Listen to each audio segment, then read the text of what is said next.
A very warm welcome to richplanet.net, the programme which aims to uncover the truth behind the alien and UFO mystery. I'm Richard D. Hall, and this week's programme is about UFOs. Before we get underway, I want to explain why the UFO subject is so important to me personally. Having studied the information that's available, it is clear that the extraterrestrial phenomenon is being played down and hidden from the population at large.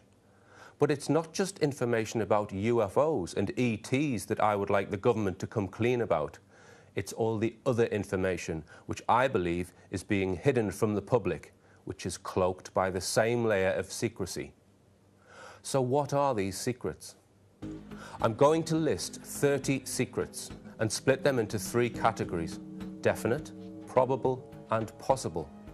These are my own personal beliefs at this point in time, and I don't expect everyone to agree with them. I believe that many of these secrets have been gleaned from our extraterrestrial visitors.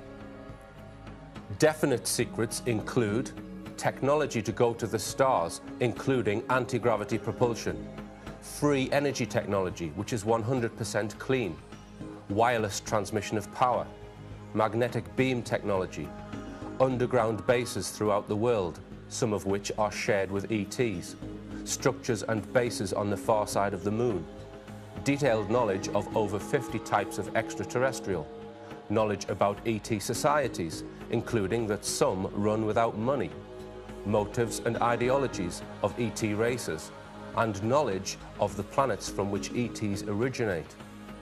Probable secrets include knowledge of man's true genetic and historic origins, and whether our genetics have been manipulated in the past, the purpose of the alien abduction program, knowledge about the structures on Mars, knowledge of when ET races have visited Earth throughout our history, whether ET races believe in a universal God, knowledge of previously advanced civilizations which have lived on Earth, information on Earth's disasters, including floods and wars, time travel or the ability to view the future, remote viewing, and the unified theory of physics, including knowledge of the so-called Higgs boson. And finally, possible secrets include knowledge of whether human beings have a spirit, what a spirit is in scientific terms, knowledge of whether human beings reincarnate when our physical body dies, a cure for AIDS, a cure for cancer, knowledge of who built the pyramids and what the real purpose was, knowledge of the inner workings of the atom and whether the atom itself can cease to be tangible in our known universe by changing its vibrational state, how the universe manifested itself, whether there are other universes, and finally, whether there is a reason for 95% of our DNA being seemingly redundant. In this and in the forthcoming programs, I requested the opinions of 3 experts, who between them have been investigating the UFO subject for many decades. Tim Good is one of the world's leading UFO investigators. In his worldwide research, he has interviewed key witnesses and discussed the subject with astronauts, military and intelligence specialists, pilots, politicians and scientists. Gary Heseltine is a detective constable and has investigated hundreds of police UFO cases in the UK, involving 700 British police officers. His PRUFOS database, the police reporting of UFO sightings, has been compiled over the last 7 years of investigation. David Boyle is an expert on conspiracy theories and the UFO phenomenon. He runs a fascinating visitor attraction at Blackpool called the Exhibition of the Workings of the Universe. I started by asking Gary Heseltine to describe the PRUFOS database. So in total, we're now looking over 300 reports going back to 1901, involving over 700 British police officers. With every year, broadly speaking, I put 100 officers involved, because like some cases may involve 5, others 2, some 10, some 14. I mean, there is a particular case up that's released under the MOD files about Hexham and that sort of Ashington, and there's a case there that involves 14 officers seen from 4 different vantage points. There are 4 patrol cars of 2 officers and 6 officers on the ground, walking the beats. I asked Gary if there were any cases where officers had come within very close range of a UFO. Yeah, no. Again, with all the cases on the database now, I didn't do it for the first 4 reports, but I then started to adopt the HINEC classification system. Close encounter of the first kind, second kind, third kind, nocturnal lights, daylight discs, etc. So they're all broken down like that. The most common one obviously seen is nocturnal light. This is the most common police type of sighting, is a bright white light, like what I saw at 2 or 3 in the morning. There are probably now some 30 or 40 cases where they've been seen within what I call 400 metres.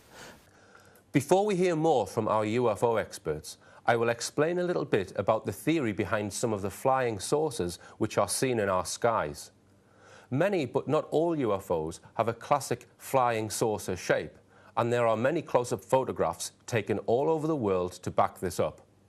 In the last programme on UFOs, I explained the operation of the Bob Lazar craft, which uses element 115 at the heart of an antimatter nuclear reactor to generate a gravity wave, which is focused by 3 gravity amplifiers. This is not the only method proposed for anti-gravity propulsion. The following method is backed up by laboratory tests that have been carried out on Earth. Many flying saucer-shaped craft are reported to have a rotating outer ring. Some have 2 counter-rotating rings. It has long been suspected that the force of gravity is in some way linked to electromagnetism. The force that pulls us to the Earth is linked to the force within a magnet. Scientists call this the unified theory of physics, which describes all of the forces in the universe in one simple equation. This is the holy grail of physics, and scientists are still trying to discover it. In 1996, Russian scientist Eugene Podkletnov was experimenting with superconductors. A superconductor is a substance which at very low temperatures has 0 electrical resistance. This means if it is used in an electric generator, massive electric currents can be achieved. Conventional physics tells us that if you spin a conducting disk in a magnetic field, an electric current is generated. The faster the rotation, the higher the current. Podkletnov found that when a superconducting disk is spun at very high speed in a magnetic field, another effect is produced. If an object is placed in the center of the disk, its weight reduces due to an anti-gravity effect or gravitomagnetic field. It's believed that this type of machine could be improved by, instead of rotating a solid superconductor, a frictionless conducting liquid or superfluid could be used. The anti-gravity effect of such a machine would only be limited by how fast the liquid could rotate. If we were to use this technology to design a vehicle to travel into space, it would look like a flying saucer. In fact, it would have all of the characteristics which are observed with flying saucers, which are phenomenal gravity-defying acceleration, a large electric field, a glowing aura caused by the electric field, and totally silent operation. Ben Rich was head of Lockheed's Skunk Works, an organization which developed many experimental aircraft. Tim Good explained some of the secrets which he revealed during his retirement. In 1993, 2 years before he died, Ben Rich made some very interesting statements at the University of California Department of Engineering. And 2 friends of mine, colleagues in UFO research, were present. And one of the things Ben Rich said was that he was asked about the UFO situation, and he said a lot of these projects are buried in very, very compartmentalized black budget things. Huge sums of money are involved, and it would take an act of God to get this out, to get the technology out, to benefit humanity. And he confirmed, he said, we now have the technology to go to the stars. That was in 1993. Okay. And he's made other comments confirming the existence of both extraterrestrial UFOs and what he sometimes referred to as UFO unfunded opportunities, which meant Earth-developed spacecraft, which the Americans have and have had for quite some time, just to confuse the whole UFO issue. Gary Heseltine explains some UFO characteristics which are often observed in UFO sightings. I've got a pretty good knowledge about the broad picture of UFOs and the history of it, and there are some definite flight-type characteristics that are seen now that I would say represent genuine UFO, i.e. instant acceleration, instant stop, vertical acceleration up into the air and down to the ground, reverses in direction, right-angled turns, all in silence, multiple objects sometimes separating and then going back into each other. They are classic, what I would call genuine UFO characteristics, things that we cannot do in the conventional sense. I asked Tim Good if he thought the flying saucer shape, often observed, could be explained by the physics of rotating superconductors. Well, the problem there is that there are plenty of craft which aren't of the classic flying saucer shape, but certainly I think that that could well apply. I've got in my book Alien Base cases going back to the 1920s, encounters with beings, with flying craft, and they talk about rotating materials inside the craft which nullify the effects of gravity. I do look now at the common types of shape. I look at high multiples. I look at... When you say that, do you mean more than one UFO in the sky? Well, two types. There's two types of multiples. One multiple officer and two high multiples of UFOs seen at the time. Over the entire 7 reports, broadly speaking, what is fascinating for me and has always been the lead statistic is that approximately 70 to 75% of cases on the database are multiple officer witness.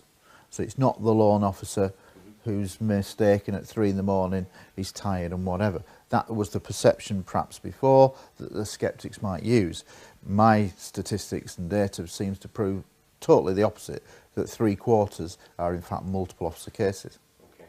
Another characteristic of UFOs is their ability to make themselves invisible. This was demonstrated at Edwards Air Force Base to President Eisenhower in 1954. Edwards Air Force Base, which was then top secret for top secret aircraft, there was a meeting arranged in February 1954. I don't know any more.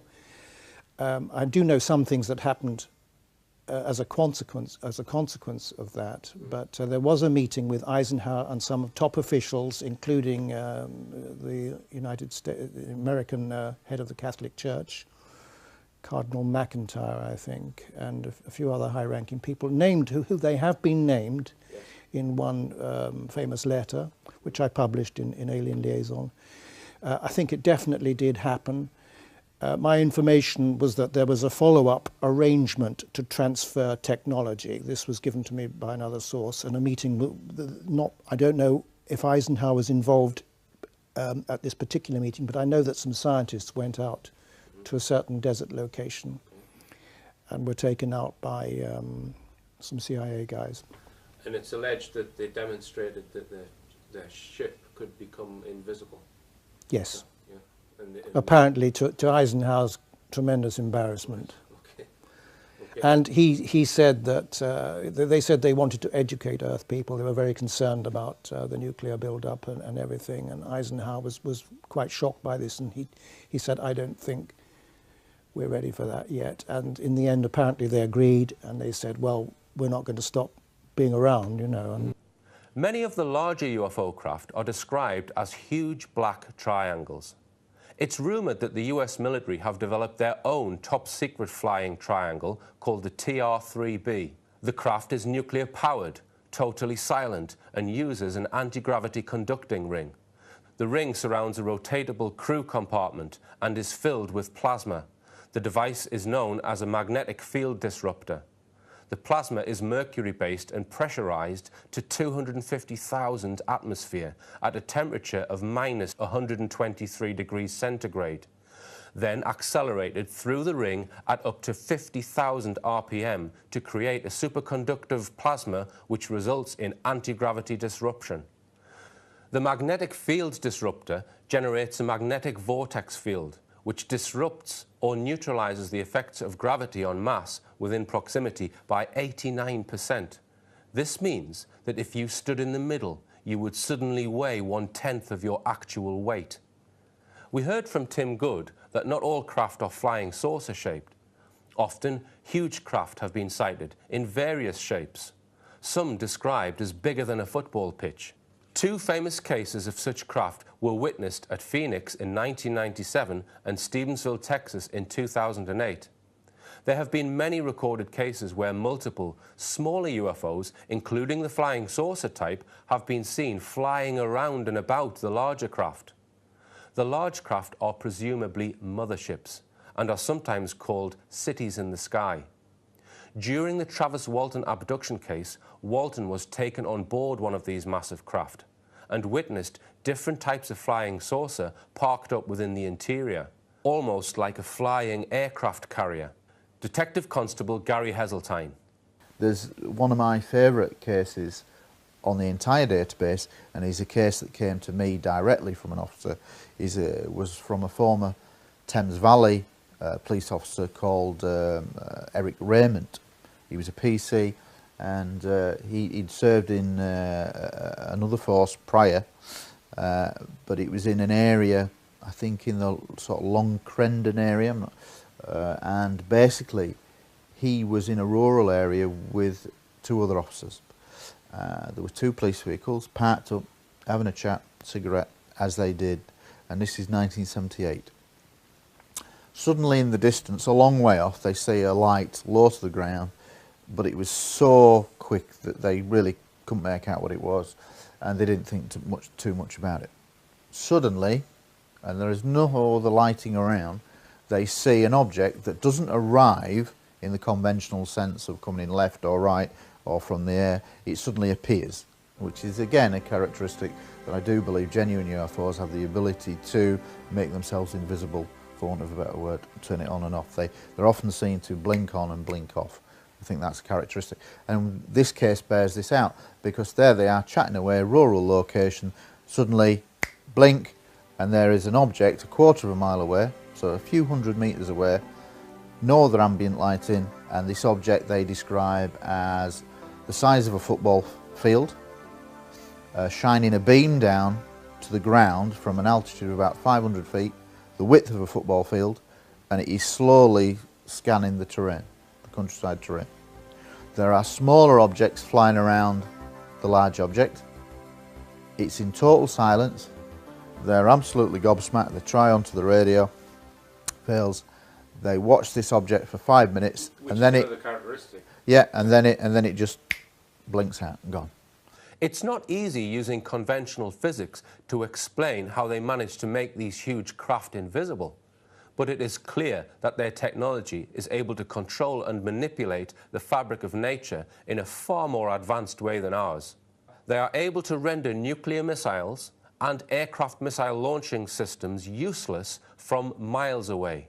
They have also been known to use some kind of beam-type technology to levitate large objects up into their craft. As well as being able to appear and disappear seemingly at will, there have been many cases where UFOs have caused our own craft to disappear. Absolutely. They have the capability of just absorbing aircraft, spacecraft, whatever, on board their giant carriers. Another case that came last year following an appearance on Look North, regional BBC Look North in my area, Yorkshire. 2 officers approached me. One case related to an area of Bristol called the Lullsgate area, and there was a small airport that was closed, and in 1966 2 officers were in a patrol car, and they're driving along, sort of with the runway on their right, and there is a pub and a few little houses, street lamps, very quiet, airport closed. Suddenly, as they're driving past, their car headlights dim, cut out and the engine cuts out. Suddenly, again, similar characteristic, blinks on, they see what they describe as an oval-shaped object, white, 100 yards wide, hovering above the police car for approximately from a distance of about 200 metres away, altitude 500 feet. They watch it in total silence for 10 seconds and then suddenly gone. Yeah. Now, there is absolutely, it's an almost identical case to the Eric Raymond one. You know, in isolation, the skeptics will say these people are just imagining it. But when you get that sort of confirmation, years apart, totally unrelated people who have no connection to each other, then there has to be something going on. The Roswell UFO crash of 1947 is well documented. In 1948, the American military recovered another flying saucer. This time it was completely intact. Yes, this took place in Aztec, New Mexico in March of 1948, when a 100-foot diameter disc actually came down in a sort of controlled crash landing. The only damage was to one of the portholes, which looked as if it was either an entry hole from a shell from the military, which is quite possible. I'm convinced that craft was almost certainly shot down, and it was in perfect condition. There were at least a dozen small bodies inside, but they had been, or appeared to have been burnt. There was no fire involved, but because apparently the atmosphere just simply wasn't right for them, and this has been confirmed by a number of sources. It's thanks to Scott Ramsey, fantastic research on this Aztec case, that he managed to interview a few old-timers, and he got a few deathbed confessions from people who had been involved in the case. There's a lot of people, and some names have been published, and he's hopefully going to produce a book just on the Aztec case, and we should look forward to that. Okay. It's believed that technology was derived from the Roswell UFO recovered a year earlier. I asked Tim Good if the same people would have extracted the technology from the Aztec craft. Philip Corso is known to have managed the extraction of technology from the Roswell UFO. So do you think he would have had his hands on the Aztec UFO as well? Or? Together with General Trudeau. Okay. Yeah. Do you think it all depends? If I was in his shoes, I would say, well, I don't want the crashed one. I want the whole one. Well, maybe everything's on a need-to-know basis. You know, maybe Trudeau and Corso did not have a need to know about the Aztec one, which has always been far more sensitive than the Roswell one. The Roswell one, they learned some stuff. Sure, they got a lot of materials and some bodies, but the Aztec was an absolute gift from heaven, literally. I mean, incredible. And the technology, that's 1948, and according to my understanding, the Americans have had that technology for quite some time, to the extent that they have developed some discs and other type craft. In next week's programme, I will be looking at how the Americans have managed to keep this technology well away from the public eye.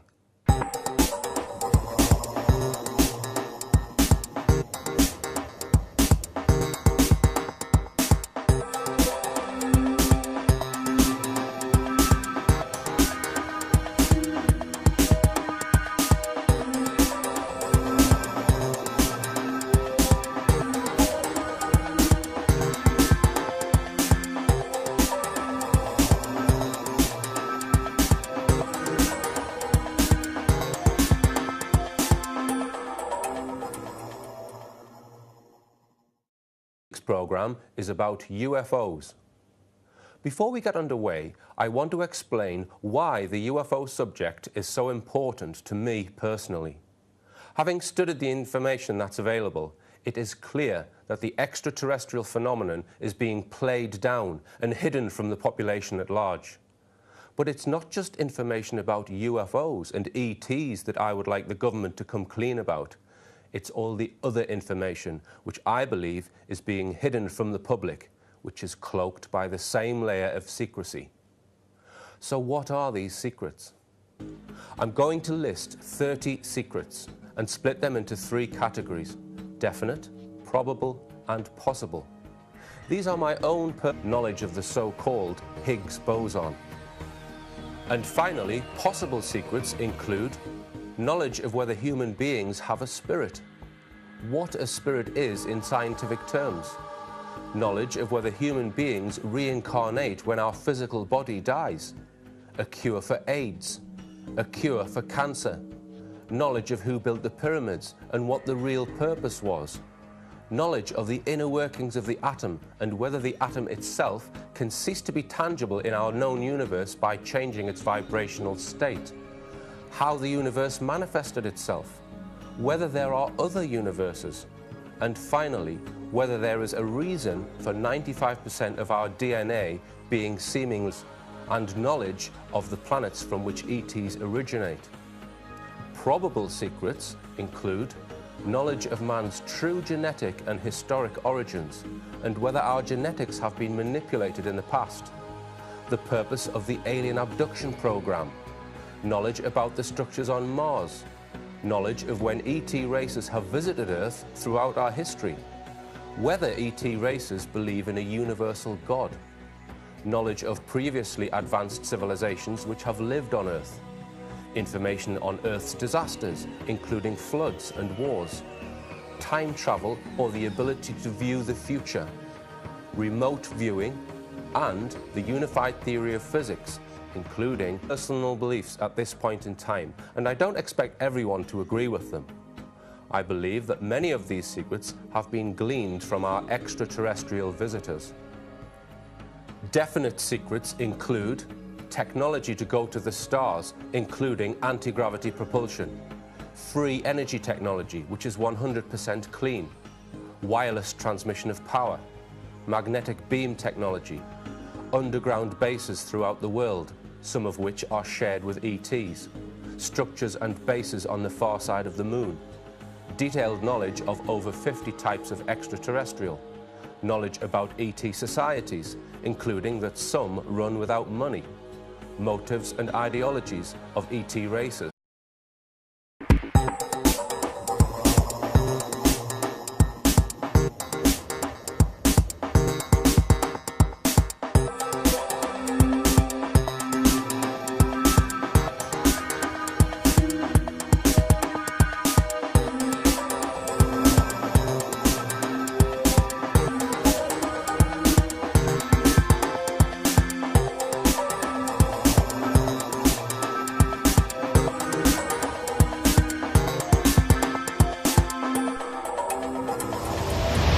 A very warm welcome to richplanet.net, the program which aims to uncover the truth behind the alien and UFO mystery.